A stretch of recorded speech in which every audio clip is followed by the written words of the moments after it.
The day I finally realized I was being erased from my own life, I didn't cry, I didn't scream, and I didn't confront anyone. I simply stood by the bay window of my living room, a cup of lukewarm Earl Grey tea in my trembling hands, and watched two burly men muscle my late husband's mahogany piano out the front door. "Careful with the door frame, guys," Chloe's voice trilled from the foyer. It was that specific pitch she used when she wanted to sound helpful, but was actually issuing orders. "We don't want to scuff the paint. It's all about creating open, breathable spaces, right, Mom?" She turned to me, offering a smile that didn't quite reach her perfectly threaded eyebrows. She was wearing her usual uniform of beige cashmere and crisp white linen, a walking advertisement for a minimalist lifestyle blog. I looked at the empty space against the living room wall. For 38 years, Arthur's piano had sat right there. I could still see the faint, ghost-like indentations in the Persian rug where the heavy brass casters had rested. I could still remember the deep, resonant chords of the jazz pieces he would play on Sunday mornings, the way the sunlight would catch the dust motes dancing around his broad shoulders. And I could remember a little boy named David, hiding underneath that very piano, running his metal toy cars up and down its polished legs, leaving tiny scratches that Arthur refused to buff out because they were marks of a life well lived. "It really opens up the room, Eleanor," Chloe said, stepping up beside me and placing a manicured hand on my shoulder. The weight of her hand felt cold. "Plus, with your arthritis acting up last winter, having all this bulky furniture around is just a tripping hazard. We're just thinking of your safety." Your safety. That was the magic phrase. It was the Trojan horse that had breached the walls of my sanctuary. 6 months prior, my son David and his wife Chloe had moved back into my home in the quiet suburbs of Philadelphia. The premise had been entirely reasonable, even touching. The real estate market was brutal. Interest rates were skyrocketing, and they needed a place to stay just for a few months while they hunted for their forever home. David had held my hands, his eyes shadowed with the exhaustion of a 35-year-old middle manager drowning in corporate pressure, and said, "Mom, it makes sense. We can save money, and honestly, we don't like the idea of you rattling around in this big house all by yourself since Dad passed. We can help take care of you." I had agreed. What mother wouldn't? I loved my son. I missed the noise of family in the house. I had spent the last 3 years since Arthur's sudden heart attack learning how to cook for one, how to sleep on only one side of the bed, how to endure the deafening silence of a house that had once held so much life. Having them here felt like a second chance at family, but the care they brought with them didn't feel like love. It felt like a slow, meticulous dismantling of everything that made me, me. It started in the kitchen. One Tuesday morning, I came down to make my usual breakfast: 2 eggs, a slice of sourdough toast, and a pot of strong, dark roast coffee. Instead, I found Chloe emptying the contents of my pantry into heavy-duty trash bags. "Morning, Mom," she chirped, tossing a half-full bag of my favorite all-purpose flour into the garbage. "I'm doing a little detox for the house. Have you read the latest studies on processed grains and cognitive decline in seniors? It's terrifying. David and I have decided we're transitioning the household to a strictly anti-inflammatory, plant-based diet. It's exactly what your body needs at this stage." Before I could protest, my coffee maker was unplugged and relegated to the basement, replaced by a complex brushed steel juicer that sounded like an airplane taking off and produced a dark green sludge that tasted of dirt and obligation. When I tried to gently tell David that I missed my morning coffee, he just sighed, rubbing his temples. "Mom, please. Chloe spent hours researching this for your health. Her own grandmother had dementia, and Chloe is terrified of that happening to you. Can you just try to cooperate? I have a massive quarterly review coming up, and I can't manage domestic disputes right now." Cooperate. The word stung. I wasn't a hostage. I was the homeowner. But looking at my son's drawn face, the dark circles under his eyes, the tense set of his jaw, I swallowed my pride. I drank the green sludge. I let the coffee maker stay in the basement. I didn't realize that surrendering the kitchen was just the first domino to fall. Over the next few months, the landscape of my life was aggressively curated. The heavy velvet drapes Arthur and I had picked out in Boston were taken down and replaced with sheer, clinical white blinds because Chloe insisted I needed more vitamin D. My collection of vintage porcelain teacups, the ones I had scoured estate sales for over 2 decades, were boxed up and put in the attic because they were clutter that traps negative energy. Every time I tried to draw a boundary, Chloe deployed her weapon of choice. Toxic positivity disguised as medical concern. If I complained about the house being too cold because she kept the thermostat at 65 degrees, she would look at me with wide, pitying eyes. Eleanor, poor circulation is a sign of aging heart valves. I'll book you an appointment with my holistic cardiologist. If I asked where she had moved the photo album of Arthur's military days, she would put a hand on her chest and sigh. Mom, living in the past increases cortisol levels and depression. We need to keep you present. Look forward, not backward. She was suffocating me with a pillow made of wellness jargon and faux concern. But the most terrifying part wasn't what Chloe was doing. It was what she was convincing David of. The psychological warfare was so subtle, so insidious, that for a long time, I thought I truly was losing my mind. It began with my reading glasses. I always kept them on the end table by my armchair. One evening I sat down to read the paper and they were gone. I searched the living room, the kitchen, the bathroom. Nothing. Looking for these, Mom? Chloe's voice floated from the doorway. She was holding my glasses, dangling them from her manicured fingers. I found them in the refrigerator, right next to the almond milk. I stared at her, my heart giving a strange, cold flutter. The refrigerator? I haven't even opened the refrigerator since lunchtime.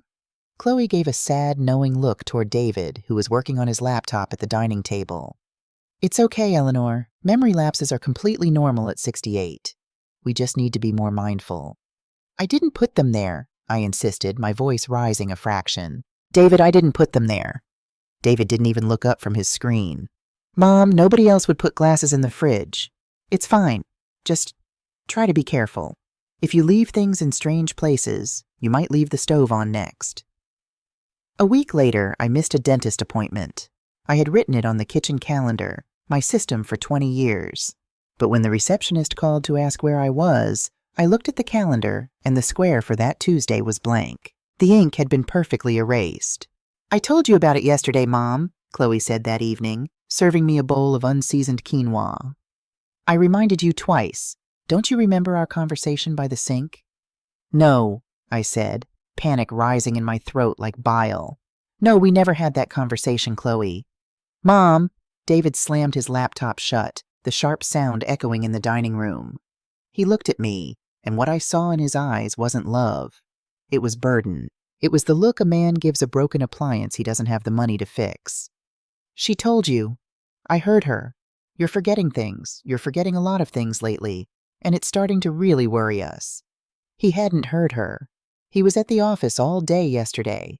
He was lying, or worse, he was so completely under Chloe's spell that he believed a memory of something that had never happened. I sat in silence, staring at the grainy quinoa, realizing with a sickening dread that the narrative of my decline was being written for me, and my own son was co-authoring it. I became hypervigilant. I started keeping a small, leather-bound notebook in the pocket of my cardigan. I wrote down everything. 8 a.m., placed keys on the entryway hook. 1:15 p.m., turned off the stove after boiling eggs. I was a prisoner in my own home, constantly gathering evidence of my own sanity. But paranoia is exhausting, and exhaustion breeds carelessness. It was mid-November. The air outside was turning bitter and gray, stripping the oak trees bare. The house felt unusually quiet. David was at a conference in Chicago, and Chloe had told me she was spending the afternoon at a spa with her friends. I decided to take advantage of the solitude. I wanted to go down to the basement to find Arthur's old woolen sweater, the dark green one that smelled faintly of cedar and his aftershave. I just wanted something that felt real, something that belonged to me. The wooden staircase leading down to the basement was steep. Arthur, ever the practical man, had installed heavy-duty black anti-slip friction tape on the edge of every single wooden step when David was just a toddler, and he had replaced it diligently every 5 years. "Can't have my girls taking a tumble," he used to say. I put my hand on the sturdy wooden rail. I took a breath, enjoying the absolute silence of the house. I stepped down onto the first step. Solid. The second step. Solid. I brought my right foot down onto the edge of the third step. Instead of the rough, familiar grip of the friction tape, my wool sock met bare, polished, slippery oak. There was no time to grab the rail. Physics took over instantly. My foot shot forward into empty air. My stomach dropped into my shoes as the world tilted violently. I remember the sharp, rushing sound of my own gasp, the terrifying weightlessness, and then the brutal, unforgiving impact. I hit the edge of the fourth step with my lower back, the sharp wood biting into my spine. My shoulder slammed against the wall, sending a shockwave of white-hot pain down my arm. I tumbled further, a chaotic jumble of limbs and terror, until I finally crashed onto the concrete floor at the bottom of the landing. For a long time, I couldn't breathe. The wind had been knocked out of my lungs completely. I lay there on the cold concrete, staring up at the bare bulb hanging from the ceiling, waiting for my body to tell me what was broken. The pain in my lower back was a deep, throbbing agony, and my left wrist was throbbing with a sharp, sickening pulse. Tears, hot, angry, terrified tears, finally leaked from the corners of my eyes. I am 68 years old, I thought. A fall like this could be the end. This is how it happens. This is how old women lose their independence. It took me 20 minutes to drag myself up the stairs. Every movement was a negotiation with agony. I crawled into the kitchen, reached the phone on the counter, and called 911. The next few hours were a blur of fluorescent hospital lights, the smell of antiseptic, and the cold touch of X-ray machines. By some absolute miracle, nothing was broken. "You have dense bones, Eleanor," the young ER doctor told me, reviewing the scans. "Severe deep tissue bruising on your lumbar spine and a sprained wrist. You're very lucky. But at your age, stairs are a major risk factor. You need to be more careful." At your age. There it was again. They discharged me with a prescription for painkillers, a heavy wrist brace, and instructions to rest. Chloe arrived at the hospital just as I was being wheeled out to the lobby. She looked frantic, her hair slightly messy, her eyes wide with what looked like genuine panic. "Oh my God, Mom!" I rushed back as soon as the hospital called. She hovered over the wheelchair, wringing her hands. "I knew it. I told David this house was too dangerous for you. You could have been killed." She drove me home in her immaculate SUV. She helped me into the house, guided me to the recliner in the living room, and tucked a fleece blanket around my legs. She brought me water and my medication. To anyone looking through the window, she was the picture of a devoted, loving daughter-in-law. "You just rest, Eleanor," she whispered, stroking my hair in a way that made my skin crawl. "I've already called David. He's cutting his trip short and flying back tonight. We're going to have a serious talk about your living arrangements. We can't let this happen again." I closed my eyes and let the painkillers drag me into a heavy, dreamless sleep. When I woke up, the house was dark. The digital clock on the mantel read 2:15 a.m. My back ached with a dull, relentless throb. The house was completely silent. I knew David was probably upstairs, having arrived late. I sat up slowly, wincing as my bruised spine protested. My mind was unusually clear. The fog of the painkillers had receded, leaving behind a sharp, cold clarity. Something about the fall bothered me. I had walked up and down those basement stairs thousands of times. I knew the exact dimensions of every step by muscle memory, and I knew with absolute certainty that my foot had slipped on bare wood. I pushed off the recliner, ignoring the pain. I didn't turn on the lights. The moonlight filtering through the bare windows was enough. I walked quietly to the basement door, opened it, and flipped the switch for the stairwell light. I looked down at the third step. The black anti-slip tape was gone. Not worn down, not peeling at the edges. It was completely gone. The wood underneath was lighter than the rest of the step, a perfect rectangle of unstained oak where the adhesive had protected it from the air for a decade. I squinted, leaning closer. There were faint, sticky residue marks at the corners, fresh enough to catch the dust in the air. Someone had intentionally peeled it off. A cold shiver ran down my spine, chilling me far deeper than the winter draft.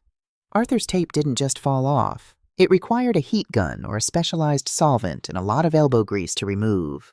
I turned off the light and closed the door. My heart was pounding a frantic rhythm against my ribs. I walked into the kitchen. Chloe was meticulous about her recycling. She separated everything. Paper in the blue bin, plastics in the green. I opened the cabinet under the sink and pulled out the green plastic bin. I dug through the empty bottles of organic kombucha and the washed-out containers of kale salad. Near the bottom, tucked neatly inside an empty oat milk carton, I found it. A tight, sticky ball of black friction tape. I pulled it out. The adhesive side was still tacky, coated in tiny splinters of old oak finish. I stood in the dark kitchen, holding the physical proof of my daughter-in-law's malice. She hadn't just waited for me to fail. She had engineered my downfall. She had set a trap on a steep staircase for a 68-year-old woman. She was willing to break my bones, or worse, just to prove a point to my son. To prove that I was a liability. To force me out of my own home. And David? Did he know? The thought made my knees weak. I slumped into a kitchen chair, gripping the ball of tape in my good hand until my knuckles turned white. No, David was weak. He was stressed. He was blindly loyal to his wife, but he wasn't a murderer. Chloe had done this on her own. She had created the crisis she needed to enact the solution she wanted. I looked around the dark kitchen, at the spot where my coffee maker used to sit, at the empty walls where my memories used to hang. For 6 months, I had played the role they assigned me. I had been the compliant, slightly confused, deteriorating old mother. I had tried to shrink myself to fit into the margins of their lives so I wouldn't be a burden. But sitting there in the dark, feeling the agonizing throb in my spine and the cold, sticky tape in my hand, something inside me snapped. The compliant, quiet Eleanor died right there at the kitchen table. In her place, something else woke up. Something older, colder, and infinitely more dangerous. I remembered my husband Arthur, a man who built a fortune from nothing, looking at me across a negotiating table when we were buying our first business. "Eleanor," he had said, "never let them see you bleed. If they want a war, you don't give them a battlefield. You give them a graveyard." I slowly stood up. I walked over to the trash can, buried the ball of tape deep beneath the coffee grounds, and washed my hands. They wanted me to be a fragile old woman who couldn't manage her own affairs. Fine, I would give them exactly the performance they demanded. I would let them think they had won. I would let them weave their net of control, let them feel the absolute satisfaction of their impending victory. Because while they were busy plotting my move to a nursing home, I was going to quietly, meticulously, tear their entire world apart. The next morning, I initiated my performance.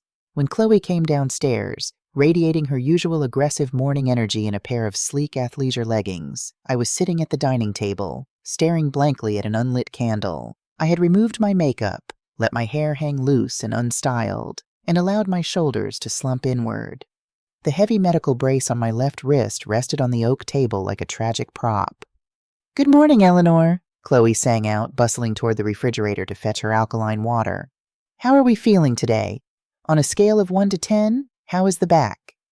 I didn't answer immediately. I let a full, uncomfortable 5 seconds pass before I slowly turned my head, blinking as if pulling myself from a deep fog. "Oh, good morning, dear. My back? It's a bit stiff. Did David leave for work already?" Chloe paused, her eyes narrowing slightly as she assessed me. "Mom, it's Saturday. David doesn't go to the office on Saturdays. He's upstairs on a Zoom call for his fantasy football league." "Saturday," I repeated, my voice hollow and quiet. I looked down at my hands. "Right. Of course, I get so turned around sometimes." I saw the flicker of triumph in Chloe's eyes. It was microscopic, a tiny tightening of the muscles around her mouth, but to me it was as loud as a siren. She walked over and patted my good shoulder. "It's the trauma from the fall, Eleanor, plus the painkillers. It's completely expected that your cognition would take a little dip. Just rest." For the next 3 weeks, I played the masterpiece of my life. I became a ghost haunting my own hallways. I asked David the same question twice in 1 hour. I accidentally put my television remote in the silverware drawer. I walked with a pronounced shuffle, wincing audibly whenever I passed the basement stairs. And just as I had calculated, their vigilance morphed into complacency. They stopped trying to subtly trick me and began talking about my future with the brazen openness people use around toddlers or pets. They left brochures for assisted living communities casually draped over the coffee table. They spoke about selling the house while I was sitting in the very same room, convinced I was too absorbed in my knitting or daytime television to comprehend the financial vocabulary they were using. Their hubris was my camouflage. It gave me the freedom to move invisibly. On a crisp Tuesday in early December, Chloe left for a half-day mindfulness retreat, and David was at the office. The house was mine. I immediately dropped the shuffle. I walked briskly into Arthur's old study, a room Chloe had repurposed as her meditation space, stripping it of his leather armchairs and replacing them with floor cushions. But she hadn't touched the heavy oak wainscoting on the far wall, mostly because it was glued to the drywall and too expensive to remove.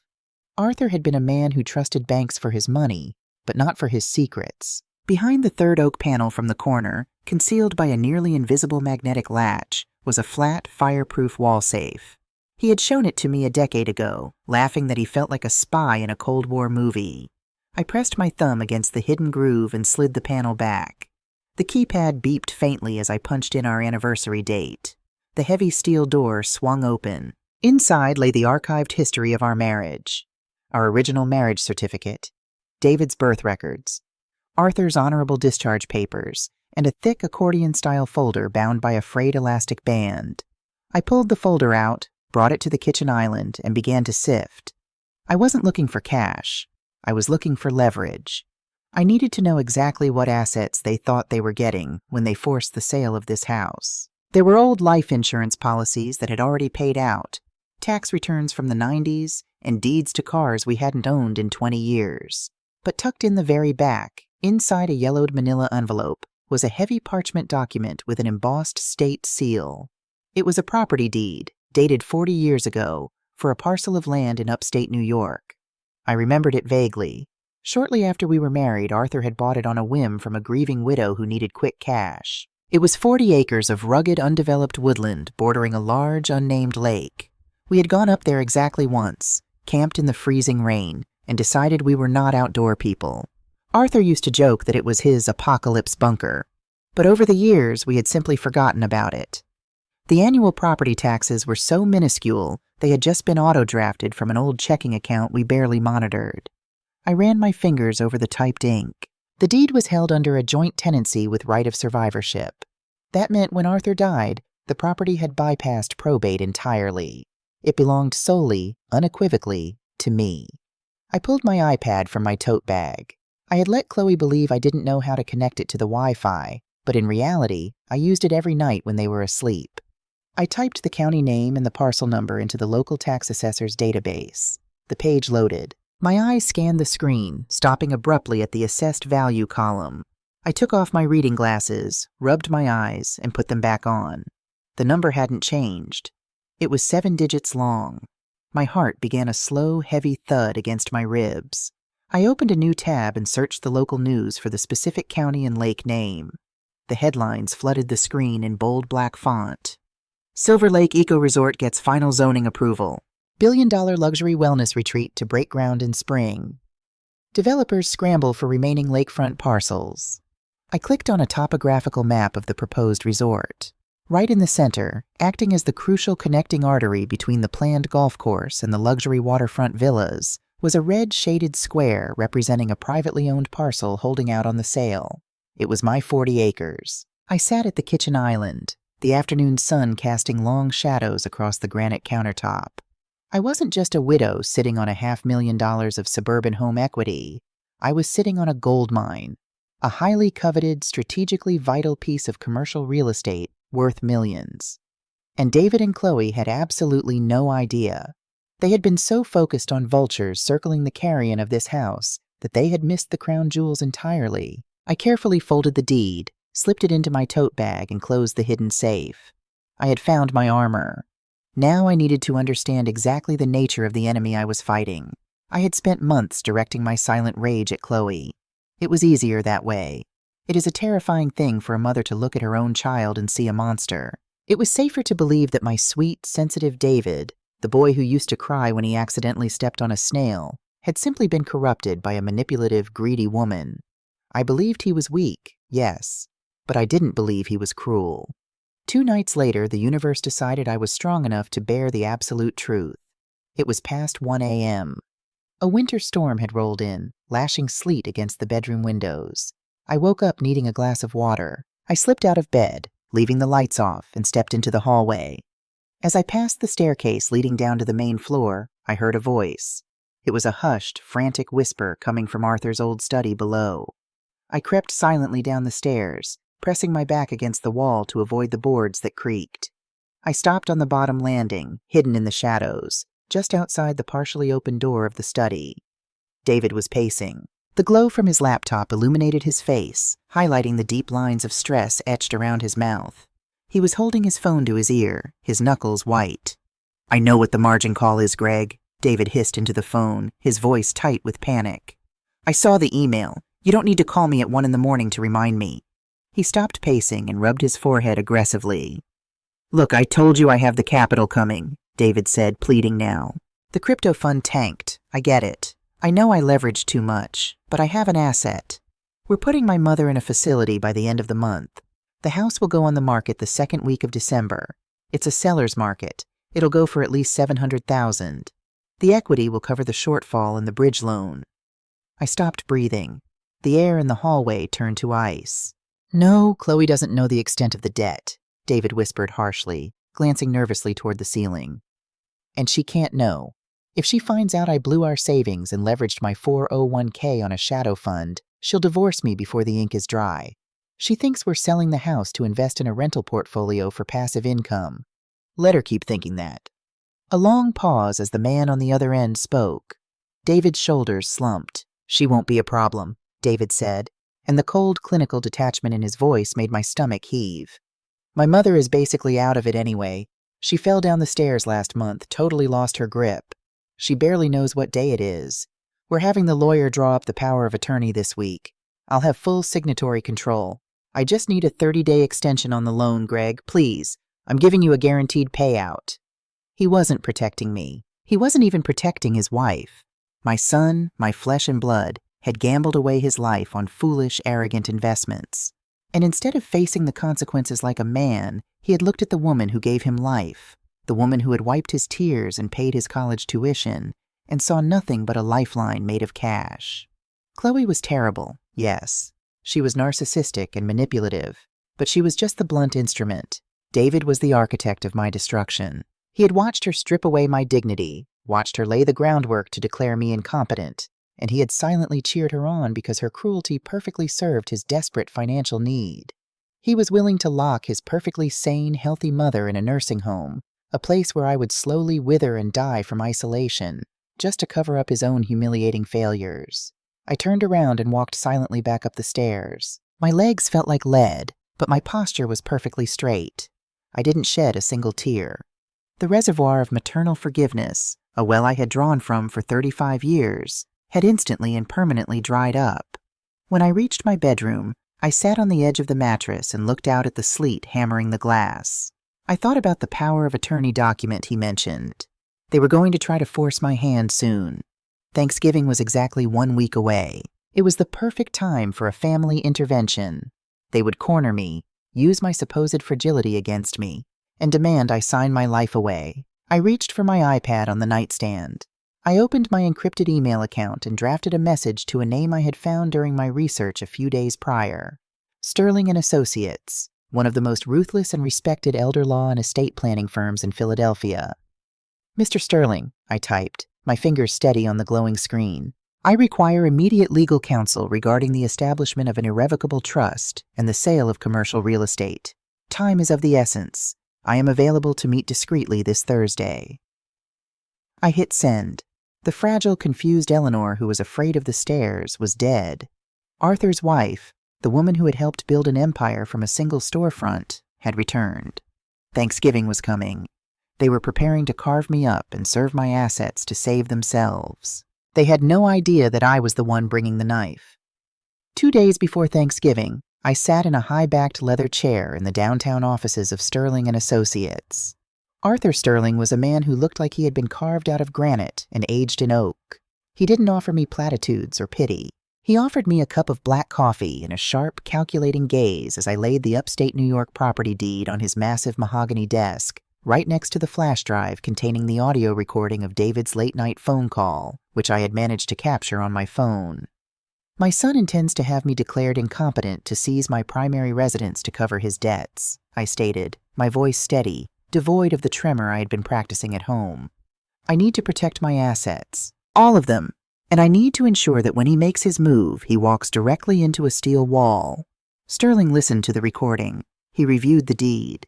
He asked me a series of complex financial and historical questions to assess my baseline cognition, a standard protocol. When he finished, a slow, dangerous smile spread across his face. "Eleanor," he said, leaning back in his chair and steepling his fingers, "they are operating under the assumption that you are a wounded gazelle, They have no idea they are trying to corner a lioness. We are going to establish an irrevocable trust today. The lakefront property will be transferred into it immediately, completely shielding it from any power of attorney your son might attempt to execute. As for your current residence, we will place a quiet legal lock on the deed.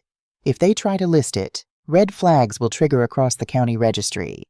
He handed me a sleek black folder. Go home. Eat your turkey. Let them put on their show. Do not argue. Do not justify yourself. When they hand you the paperwork, simply walk away. You have the ultimate luxury now, Eleanor. You don't have to fight them, because legally they have already lost. I left his office feeling a profound, terrifying sense of liberation. The invisible chains of maternal obligation had been shattered. When Thursday arrived, the house smelled of sage, roasted vegetables, and a suffocating tension. Thanksgiving had always been my favorite holiday. For decades, Arthur and I had hosted 20 people at a time. A chaotic, loud, joyous collision of extended family, friends who had nowhere else to go, and neighbors. My tables had groaned under the weight of butter-basted turkeys, rich sausage stuffing, and 3 different kinds of pie. Today, the table was set for 3. Chloe had insisted on taking over the cooking, claiming it was her gift to me so I could rest my healing back. In reality, it was another exercise in control. She served a dry, free-range turkey basted in something that smelled faintly of coconut oil, alongside a pale, watery cauliflower mash and a sugar-free cranberry compote that tasted like pure acidity. We sat in the dining room, the crystal chandelier casting a harsh light over the anemic feast. The silence was thick, punctuated only by the clinking of silverware against fine china. I watched my son. David was sweating. He had unbuttoned the collar of his expensive Oxford shirt, and his eyes kept darting toward the sideboard, where a thick manila envelope rested ominously next to the gravy boat. He drank his Pinot Noir in large, desperate gulps, seeking liquid courage for the execution he was about to perform. Chloe, on the other hand, was radiant. She wore a rust-colored silk blouse, her posture perfect, her face glowing with the righteous adrenaline of someone about to do something terrible under the guise of benevolence. She dominated the conversation, talking endlessly about her mindfulness app and a recent podcast on generational trauma. I ate methodically. I chewed the dry turkey. I smiled politely at appropriate intervals. I was entirely detached, floating somewhere near the ceiling, watching this grotesque pantomime of family life play out below me. As Chloe cleared the dinner plates and brought out a plate of gluten-free pumpkin squares, David cleared his throat. It was a loud, abrasive sound in the quiet room. He reached behind him and picked up the manila envelope. The air in the room instantly changed. The temperature seemed to drop 10 degrees. "Mom," David began, his voice tight. He placed the envelope on the table, resting his hands flat on top of it. "We need to have a family talk, a serious one." "Oh?" I said mildly, taking a small sip of my water. "About what, dear?" Chloe reached across the table and placed her hand over mine. Her skin was warm, but the gesture felt like a clamp. "Eleanor, we love you so much. You know that, right? Since Arthur passed, we've just been so worried about you. And these last few months, well, it's been hard to watch." "Hard to watch?" I echoed, keeping my tone perfectly neutral. David leaned forward, refusing to meet my eyes. He stared instead at my collarbone. The memory lapses, Mom. The confusion. And then the fall. It was a wake-up call for Chloe and me. We realized we can't provide the level of care you actually need here. I'm working all the time. Chloe is building her business. It's not safe for you to be alone in this big empty house with stairs and hazards everywhere. He opened the envelope and pulled out a glossy, multi-page brochure. He slid it across the polished wood toward me. The Oak Haven Active Adult and Memory Care Community. The cover featured a group of silver-haired models laughing on a manicured lawn, looking like they were in a pharmaceutical commercial. "We toured it last week," Chloe chimed in, her voice adopting that sickly sweet, high-pitched tone one uses to coax a toddler into a bathtub. "It is gorgeous, Eleanor. It's like a luxury resort. They have a hydrotherapy pool, art classes, and specialists who are trained to help with cognitive decline. You'd have friends your own age. You wouldn't be so isolated." "We've already put down a deposit to hold a premium suite," David added quickly, rushing his words as if trying to get them out before he lost his nerve. This house is just too much of a burden. We've spoken to a realtor. They estimate we can list it next week and have it sold by Christmas. It's the perfect time to downsize. I looked down at the brochure. I didn't touch it. I let the silence stretch out, heavy and absolute, forcing them to sit in the discomfort of their own audacity. I watched David's Adam's apple bob as he swallowed hard. "It's a big transition, I know," David said, his voice dropping to a softer, pleading register. He was trying to sound like the dutiful, caring son, but I could hear the frantic ticking clock of his margin call beneath every syllable. "But to make it easier, so you don't have to stress about the logistics or the bills, we had a lawyer draft some paperwork." He reached into the envelope again and pulled out a thick stack of legal documents, bound by a blue paperclip. He slid them next to the brochure, followed by a heavy silver Mont Blanc pen, the very pen I had gifted him when he graduated from business school. "This is a durable power of attorney for healthcare and finances," David explained, finally forcing himself to look me in the eye. His pupils were dilated, dark with desperation. "It just gives me the legal authority to sign the listing agreement for the house, handle the transfer of funds to pay for Oak Haven, and manage your medical decisions if you have another bad day. It's purely protective, Mom. It's so you can just relax and enjoy your golden years." Just relax. Put your head on the chopping block and just relax. Hand over your independence, your wealth, your home, and the very autonomy of your own body, so my son can cover his gambling debts in the shadow market. "All you have to do is sign on the yellow sticky tabs," Chloe encouraged, tapping the edge of the document with a manicured fingernail. "We even have a notary coming by in 20 minutes to make it official.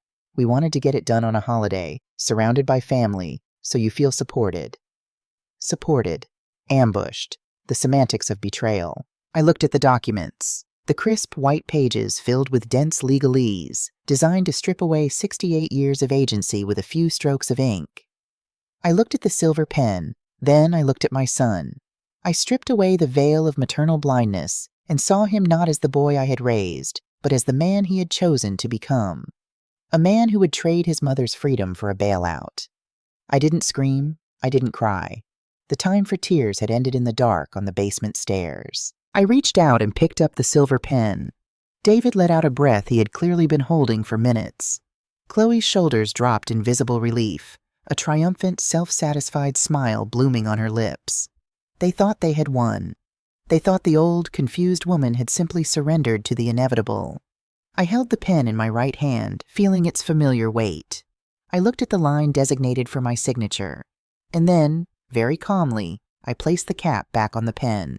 I laid it horizontally across the top of the power of attorney document. I folded my linen napkin and placed it neatly beside my plate. "No," I said. The word was quiet, but it dropped into the dining room like a boulder into a glass pond. David blinked, confusion washing over his face. "No? Mom? What do you mean, no? We just explained—" "I heard your explanation, David," I interrupted, my voice smooth, cold, and utterly lucid. I sat up perfectly straight, letting the protective posture of the frail old woman fall away completely. "I comprehended every word, and my answer is no. I will not be signing a power of attorney. I will not be moving to Oak Haven. And you will most certainly not be selling my house." Chloe let out a nervous, breathy laugh, exchanging a panicked glance with her husband. "Eleanor, you're just overwhelmed. The cognitive issues are making you resistant to change. The doctors say this is very normal for someone in your state of decline." "Stop playing doctor, Chloe." I cut her off, my tone sharp enough to draw blood. Chloe recoiled, her mouth snapping shut in shock. I had never, in the 6 months they lived with me, spoken to her with anything less than gentle accommodation. I turned my gaze back to my son. "I am not declining, David. My memory is flawless. My mind is entirely my own. I know exactly where my glasses are. I know exactly what day it is. And I know exactly what happened to the anti-slip tape on the basement stairs." Chloe went entirely rigid. All the color drained from her face, leaving her looking like a wax statue in her rust-colored silk. David stared at me, his jaw slack, the realization dawning in his eyes that the script he had written had just been shredded. "Mom, the stairs?" David stammered, his facade crumbling instantly. "You are drowning in debt, David," I continued, my voice echoing with a quiet, devastating authority in the dining room. I watched his eyes widen in sheer terror as I dismantled his secret. "You leveraged your accounts on a failing crypto fund. You are facing a margin call. You need hundreds of thousands of dollars to save yourself, and you decided that the easiest way to get it was to gaslight your mother, declare her incompetent, and liquidate her home. How do you... David choked out, gripping the edge of the table so hard his knuckles were stark white. I am your mother, I said simply. I know everything. I pushed my chair back and stood up. The physical pain in my back was still there, but adrenaline and a profound sense of righteousness masked it entirely. I looked down at the two of them sitting at my table, small, greedy, and utterly exposed. You brought a notary here for Thanksgiving to steal my life, I said, looking from the paperwork to David's terrified face. But there is nothing for you here. This house belongs to me. It is legally locked. If you forge my signature on those papers, you will be arrested for fraud before Monday morning. I turned my back on them and walked out of the dining room. I didn't rush. I walked with the measured, dignified pace of a woman who owns the ground she walks on. I went into the front hallway and opened the hall closet. Hidden behind Arthur's heavy winter coats was a small leather weekend bag I had packed 3 days ago, and my tailored wool coat. I slipped my arms into the coat and picked up the bag. Behind me, the dining room erupted into chaos. I heard a chair scrape violently against the floor. Mom! Wait! Mom! Please! David's voice cracked with genuine hysteria. He came stumbling out into the hallway, Chloe trailing behind him, her hands covering her mouth in shock. You can't just leave, Chloe shrilled, the mask of the serene wellness guru completely shattered, revealing the panicked opportunist underneath. Where are you going? You're an old woman. It's freezing outside. Right on cue, the heavy, muffled honk of a car horn sounded from the driveway. I opened the heavy oak front door. A blast of frigid, snow-laced air swept into the foyer, swirling around my ankles. A black Lincoln Town car, dispatched by Sterling's office, sat idling in the driveway, its headlights cutting through the falling snow. I turned around to look at my son one last time. He looked exactly as he had when he was a teenager caught in a lie, frightened, small, and desperate for me to fix it. But I wasn't there to fix it anymore. You have until Monday to pack your belongings and vacate my property, I told him, my voice carrying clearly over the howling wind. If you are still here when I return, I will have the police remove you for trespassing. Mom, please! The margin call, they'll take everything. I'll be ruined, David begged, tears spilling over his eyelashes. You are a grown man, David, I said, stepping over the threshold into the winter night. It is time you learned to pay your own debts. I pulled the door shut behind me, the heavy click of the lock sounding like a gunshot in the crisp air. I walked down the shoveled path, the snow crunching satisfyingly beneath my boots, and climbed into the warm leather interior of the waiting car. As the driver pulled away, steering us down the quiet suburban street, I looked out the tinted window. I saw the silhouette of my son standing in the window of the home he had tried to steal, watching his salvation drive away into the dark. I leaned my head back against the seat and let out a long, slow breath. I didn't know exactly what the next week would bring, but for the first time in 6 months, I wasn't afraid. I was 68 years old. I was entirely alone, and I had never felt more powerful in my entire life. The first morning of my new life began not in the home I had occupied for 4 decades, but in a sprawling suite at the Four Seasons in downtown Philadelphia. I woke up naturally, without an alarm, and for a long moment, I simply lay in the king-sized bed and listened. There were no hushed, condescending whispers from the hallway. There was no aggressive hum of a commercial juicer pulverizing kale.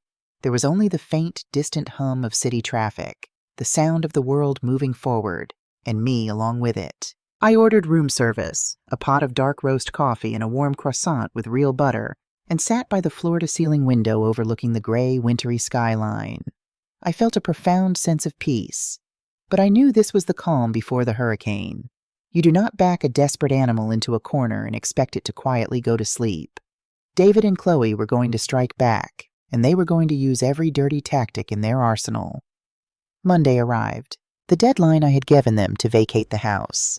I was sitting in Arthur Sterling's office when his paralegal brought in the morning courier delivery. Sterling opened the heavy cardboard envelope, his reading glasses perched on the bridge of his nose. He scanned the first page, his expression entirely unreadable. Then he let out a low, appreciative whistle.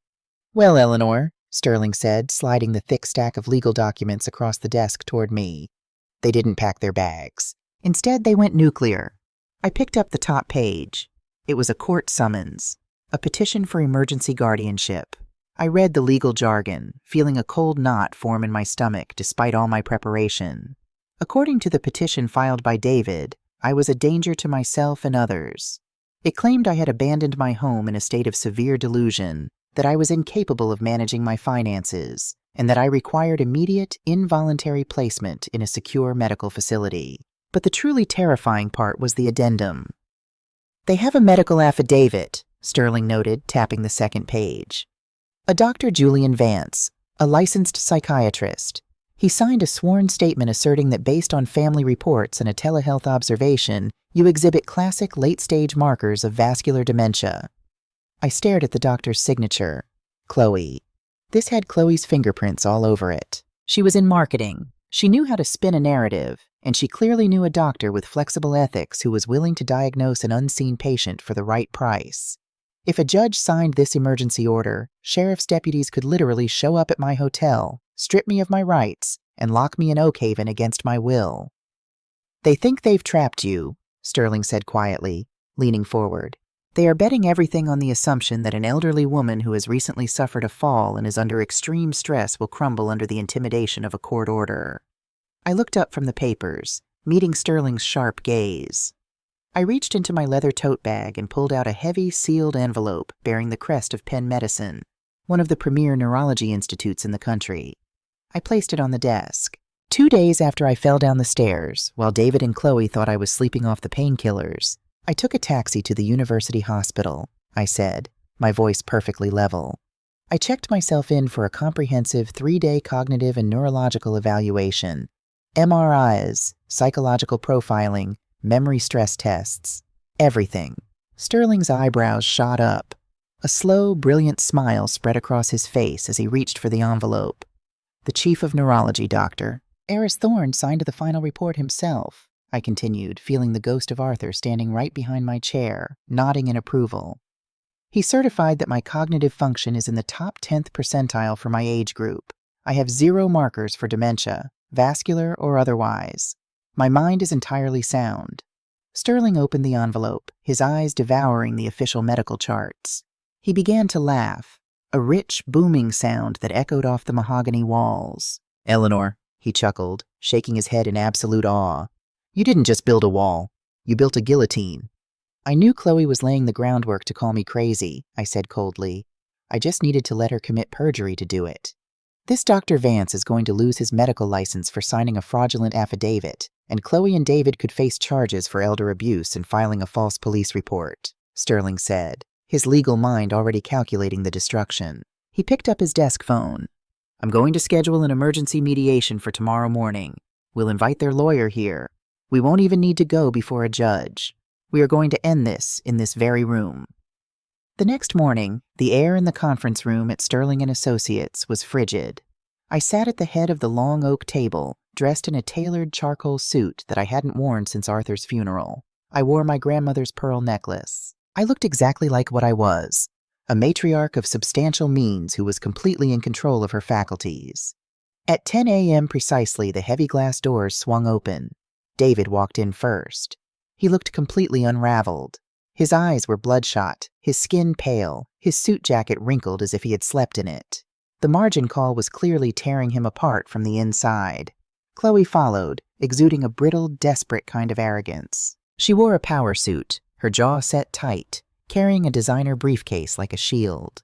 Behind them trailed their lawyer, a slick, aggressive-looking man named Harrison, who immediately began unpacking thick legal binders onto the table to establish dominance. "Let's make this quick," Harrison snapped, not even bothering to sit down. "Mr. Sterling, your client is experiencing a severe psychiatric episode. We have the medical affidavits. If she does not agree to a voluntary conservatorship and sign over the deed to the property today, we will drag this through probate court, freeze all her assets, and the judge will force her into a state facility anyway. We are trying to save her from herself." David looked down at his hands, unable to meet my eyes. Chloe stared at me with pure, unadulterated venom. "You need help, Eleanor. Stop making this so hard on your son." Arthur Sterling didn't say a word. He didn't argue. He simply opened a thin, black folder and slid a single copy of the Penn Medicine Neurological Report across the polished table toward Harrison. "I suggest you read that very carefully, counselor," Sterling said, his voice deadly quiet, "before you say another word on the record." Harrison frowned, picking up the document. As his eyes scanned the letterhead, the seals, and the signature of the chief of neurology, the aggressive posture melted from his body like snow on a hot stove. He flipped to the second page. His face turned an ashen shade of gray. He looked at Chloe, then at David, and finally at Sterling. Is this certified?" Harrison asked, his voice suddenly sounding very small. "Certified, notarized, and time-stamped 3 weeks prior to the fraudulent affidavit your clients coerced Dr. Vance into signing," Sterling replied smoothly. "If you proceed with this guardianship petition, I will personally hand this over to the district attorney. Your clients will be prosecuted for elder fraud, and Dr. Vance will lose his medical license. I imagine the state bar might have a few questions for you too, Harrison, regarding your due diligence." The silence in the room was absolute. It was the sound of a trap snapping shut. Harrison violently shoved the papers back into his briefcase, his hands shaking. He glared at Chloe with absolute fury. "You told me she was incoherent. You told me the doctor examined her in person. You lied to me." He snapped his briefcase shut. "I am withdrawing as your counsel. Do not contact my office again." He walked out of the room without looking back. Chloe's mouth opened and closed like a landed fish. Her power suit suddenly looked 2 sizes too big. David buried his face in his hands, a pathetic, broken sound escaping his throat. "Mom, please," David sobbed, completely ignoring the fact that his lawyer had just abandoned them. "The margin call. The bank is going to take my house. They're going to garnish my wages. I'm bankrupt. I need the equity from your house. Just the house. I'll pay you back, I swear to God." "Your debts are not my emergency, David," I said, my voice echoing off the cold glass of the conference room. Chloe suddenly slammed her hands on the table, her desperation turning into vicious anger. "He is your son. You have millions in assets tied up in that ridiculous house. You're just going to sit there and watch him lose everything? Watch your future grandchild grow up in poverty? We will sue you for emotional distress. We will tie up your estate until the day you die." I looked at Chloe. The woman who had thrown away my memories, manipulated my child, and peeled the safety tape off my stairs. "I actually don't have millions tied up in that house, Chloe," I said mildly. They both froze. David looked up, his tear-streaked face contorted in confusion. "What are you talking about?" Chloe demanded. I gestured to Sterling, who pushed a second document across the table. It was a wire transfer receipt. "Arthur and I owned 40 acres of undeveloped commercial lakefront property in upstate New York," I explained, watching Chloe's eyes widen as her real estate background kicked in and she recognized the location on the paper. "I sold it last week." Chloe picked up the receipt, her eyes tracking the zeros. $8 million?" she whispered, the breath knocked out of her. Then, a new kind of horrific realization dawned on her face. She looked at the buyer's name, Vanguard Hospitality Group. "Vanguard?" Chloe gasped, stepping back from the table as if it had burned her. That's my firm's biggest competitor. My CEO has been trying to acquire that parcel for the eco-resort for 5 years. If they find out my mother-in-law sold it to Vanguard, I imagine you will be looking for a new job by Friday," I finished for her. "You have $8 million, David said, his voice trembling, his eyes locked on the paper. "Mom, you can save me. It's nothing to you now. It's pocket change. You can pay off the loan." "I could," I agreed softly. "But I won't." I leaned forward, clasping my hands on the table. "Every cent of that money, along with the deed to my home, has been placed into an irrevocable trust. I am the sole beneficiary during my lifetime. Upon my passing, the funds will be distributed to a foundation supporting victims of elder abuse." I looked directly into David's eyes. "You have been completely disinherited, David. You will not receive a single dime from my estate until you turn 60 years old, and only if you can prove to the trustees that you have been debt-free and solvent for a decade." David stared at me, the reality of his total ruin crashing over him. He had gambled his mother's life, and he had lost everything. Chloe turned slowly to look at her husband. The veneer of the supportive modern wife evaporated entirely. She looked at a man who was deeply in debt, legally exposed, and cut off from a massive family fortune. "You idiot!" she hissed at him, her voice dripping with pure disgust. "You told me she was a pushover. You told me this would be easy." She didn't look at me. She didn't say goodbye to her husband. She picked up her designer briefcase, turned on her heel, and walked out of the conference room. I knew with absolute certainty that David would be served with divorce papers before the week was out. David sat alone at the massive table. He looked small. He looked like the little boy who used to play under the mahogany piano, but the affection I once held for that boy had been entirely burned away. "Leave the keys to my house on Mr. Sterling's desk," I told him, standing up and smoothing my skirt. "And do not call me again." I walked out into the crisp, cold Philadelphia afternoon. The winter sun was shining brightly, reflecting off the glass skyscrapers. I took a deep breath, filling my lungs with the sharp, clean air. 6 months later, I sat on the expansive cedar deck of my new home, a beautiful single-story house nestled on the shores of Lake Champlain. The water was a brilliant sapphire blue, catching the golden light of the late afternoon sun. A gentle breeze ruffled the pages of the novel sitting on my lap. I took a sip of my dark roast coffee, letting the rich, bitter taste linger on my tongue. The Philadelphia house had been sold. David had declared bankruptcy, moved into a tiny apartment, and was navigating a bitter, brutal divorce with Chloe. He wrote me a letter once a month. I kept them in a box in my study, unopened. Forgiveness is a beautiful concept, but it is not a requirement for peace. Trust, once broken by that level of betrayal, is a bridge that cannot be rebuilt. I didn't keep my wealth a secret anymore, and I didn't keep it to myself. I accepted a seat on the board of a national advocacy group that provided free legal counsel to elderly women facing financial abuse from their families. I traveled. I hosted garden parties for my new neighbors. I filled my home with vintage teacups, heavy velvet drapes, and a brand new concert grand piano. Society tells women that as we age, we are supposed to shrink. We are supposed to become quiet, compliant, and grateful for whatever scraps of attention our children throw our way. We are conditioned to believe that setting boundaries with our own flesh and blood is a betrayal of motherhood. But I learned the hard way that motherhood does not mean martyrdom. Age did not make me fragile. It made me dangerous to anyone who tried to exploit my love. I learned that the wisdom accumulated over decades of a life well lived is a weapon infinitely more powerful than youth or arrogance. My name is Eleanor. I am 68 years old. I survived a husband's death, a son's betrayal, and the insidious cruelty of a daughter-in-law who thought I was invisible. I am not invisible. I am the architect of my own life. And my golden years, it turns out, are exactly that. Golden, entirely my own, and fiercely protected.